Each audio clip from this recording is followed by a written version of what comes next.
প্রিয় শিক্ষার্থীবৃন্দ, তোমরা কি জানো হিন্দুত্ববাদ কি এবং হিন্দুত্ববাদ কাকে বলে?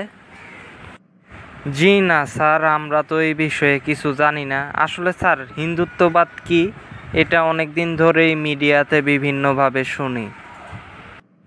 হিন্দুত্ববাদ হচ্ছে ভারতীয় উপমহাদেশে ভারতের উগ্র জাতীয়তাবাদ, হিন্দু জাতীয়তাবাদ যেটাকে আমরা বলে থাকি।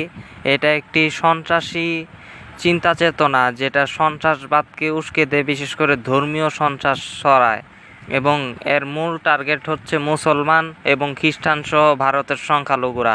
এবং এটা মূলত রাজনীতির জন্য করা হয়, বিশেষ করে ধর্মপন্থী রাজনৈতিক দলগুলি যখন তারা দুর্নীতি এবং বিভিন্ন ধরনের অনিয়মে যুক্ত, তারাই তখন এই ধর্মের ফায়দা ব্যবহার করতেই হিন্দুত্ববাদকে হাতিয়ার হিসেবে ব্যবহার করে, এবং এটা একটি সন্ত্রাসবাদী মতবাদ এবং উগ্রতা ছড়ায়, ধর্মীয় উগ্রতা ছড়ায়। এটাই হিন্দুত্ববাদ এবং ভারত কেন্দ্রিক এই বিষয়টা।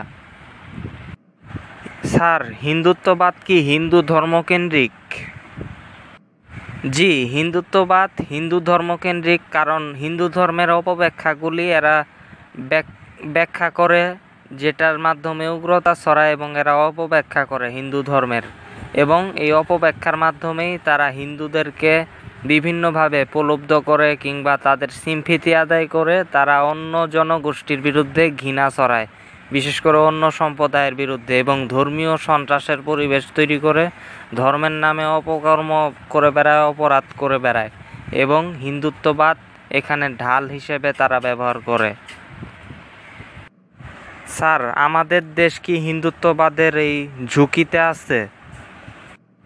জি, আমাদের দেশ যেহেতু ভারতের প্রতিবেশী দেশ এবং মুসলিম দেশ, পাশাপাশি হিন্দুরা এখানে দ্বিতীয় সংখ্যাগরিষ্ঠ সম্প্রদায়, সেই হিসেবে হিন্দুত্ববাদের ঝুঁকিতে আমাদের দেশও আছে, কারণ হিন্দুত্ববাদ আমাদের দেশেও বিভিন্নভাবে প্রভাব তৈরি করার চেষ্টা করবে ভারতের পরে, এবং তারা অলরেডি এই বিষয়ে মনোযোগী হয়েছে যে আমাদের দেশে কিভাবে প্রভাব তৈরি করা যায়, এবং এতে বাংলাদেশে অন্যান্য সম্প্রদায়ের সমস্যা এবং ক্ষতির আশঙ্কা আছে।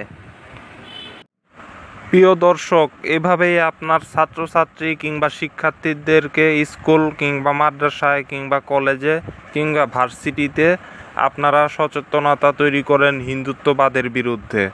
ভিডিওটি ভালো লাগলে কমেন্ট করুন, লাইক করুন, শেয়ার করুন এবং চ্যানেলটি সাবস্ক্রাইব করুন আরও সুন্দর সুন্দর ভিডিও পেতে। সকলকে ধন্যবাদ।